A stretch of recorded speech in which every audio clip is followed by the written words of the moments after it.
I'm Julia Sondu, showing you where the development is happening. Please, come and join us.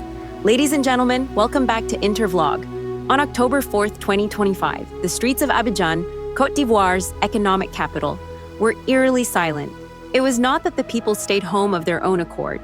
Rather, 44,000 soldiers, police, and paramilitary forces were deployed in such numbers that leaving one's home became an exercise in risk, if not impossibility. What you have here is a protest that died before it was ever born, and behind it, a president who has turned his capital, nay, his entire nation, into a military fortress in order to secure one thing: power. That is the lens through which we will view the crisis gripping this country. We are in West Africa, where the very idea of an election is under siege, where the tools of democracy have been hollowed, and where regional disputes and alliances have turned into domestic battlefields. We begin with a simple but chilling question. When a president who once threatened war beyond his borders ends up waging war at home, what becomes of democracy? Let Intervlog take you through this unfolding drama. We will speak in parables, not to soften the blow, but to illuminate the shadows. We will show you how elections, state power, regional alliances, and the quiet terror of armed control interlock, how the rules of the game are being rewritten in real time.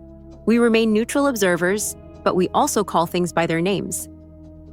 To understand the gravity of what is happening in Côte d'Ivoire, one must first step back and look at the regional chessboard.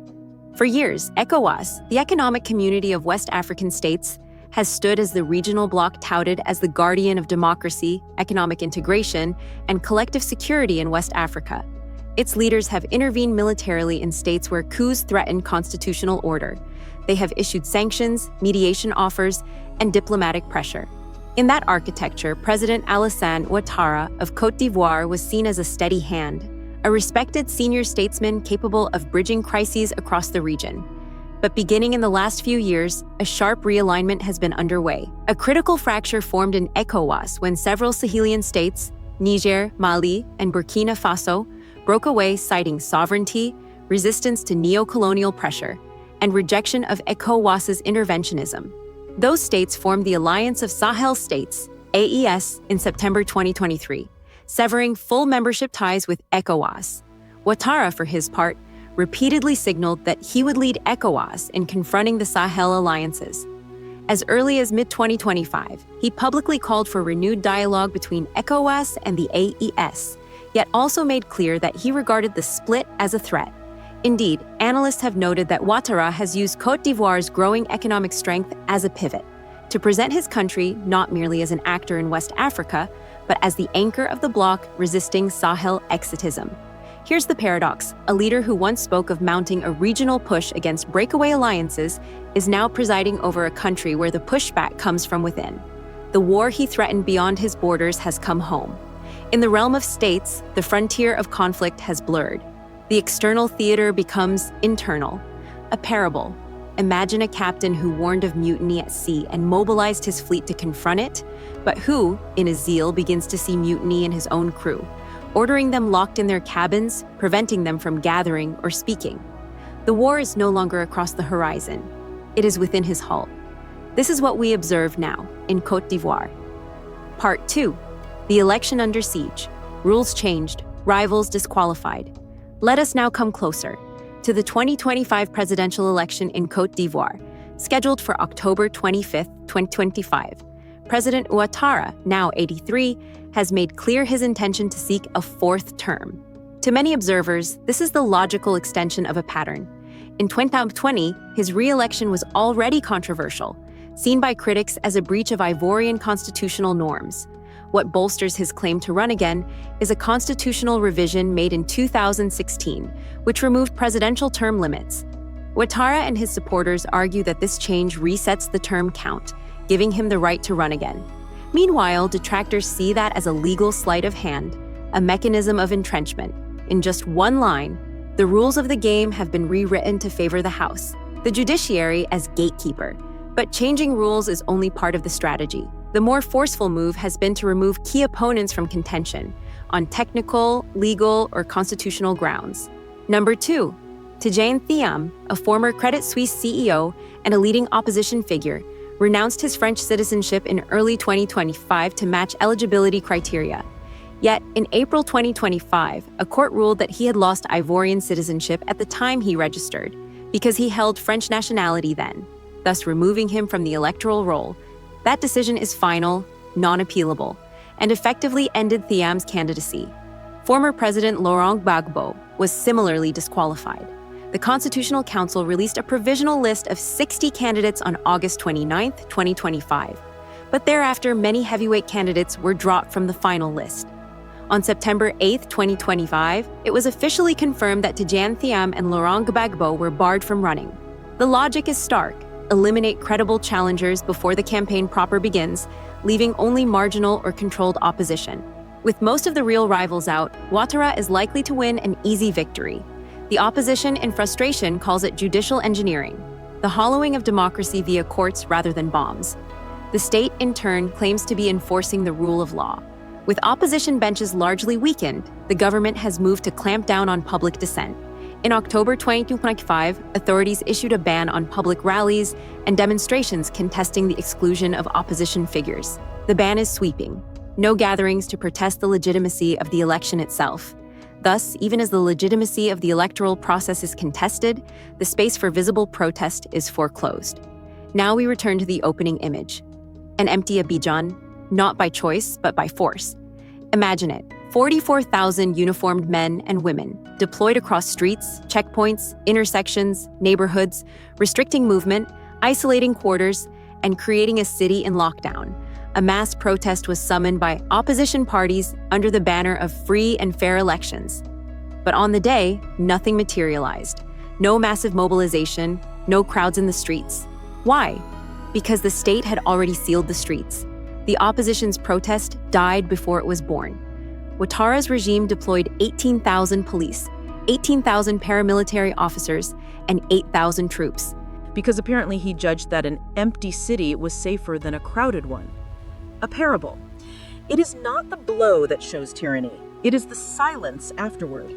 When people no longer appear, not for lack of will, but by coercion, you know the real power lies elsewhere. The street becomes a stage where the only performance allowed is absence. This is not a regime of consent, it is a regime of control. The optics of peace, the absence of conflict, are not signs of legitimacy, they are the shadows of suppression. We return again to the central drama. Ouattara, who once spoke loudly of confronting breakaway alliances militarily, now finds his own nation under siege. The internal conflict is a mirror to his external ambitions. At one time, Côte d'Ivoire primed itself as the anchor of ECOWAS, presenting itself as a leader capable of enforcing regional order. But by suppressing dissent at home, that moral authority frays. A state that deploys troops to quell peaceful protest loses its moral capital, even among its allies. Internationally, Ouattara's move is being read as a gamble, a consolidation of power before the election, at the risk of destabilization. His internal escalation undermines his regional posture. A second parable. A general who wages war on his own fort might find that his troops desert, supplies falter, and the walls crumble from within, not because the enemy is outside, but because the heart of his fortress is hollow. When legitimacy is denied inside, control becomes brittle. Hence, we see the paradox: a leader once issuing threats outward, now mired in a domestic siege. What could follow in the coming weeks? What beacons? What dangers? But boycott, showdown, and fragmentation. Observers already note the high likelihood of an opposition boycott, already a pattern from 2020. With top candidates disqualified, the opposition's base may refuse to legitimize the process with participation. Some say that even among the opposition, there is fragmentation, competing factions, and lack of unified strategy, a weakness in any resistance. If turnout is low, the election becomes hollow. A victory in a vacuum is a brittle throne. Number 3. Though no major violence has broken out yet, tensions are high. Security forces are on edge. Clashes may flare, either in hotspots or between rival opposition factions. The specter of repression looms. The church and civil society have stepped in. The Ivory Coast National Commission for Justice, Peace, and the Environment, under the church's aegis, has launched conferences under the banner Ivory Coast, Land of Peace and Hope, aiming to discourage electoral violence. But these are soft tools confronting heavily armed walls: legitimacy crisis, regional backlash, and international pressure.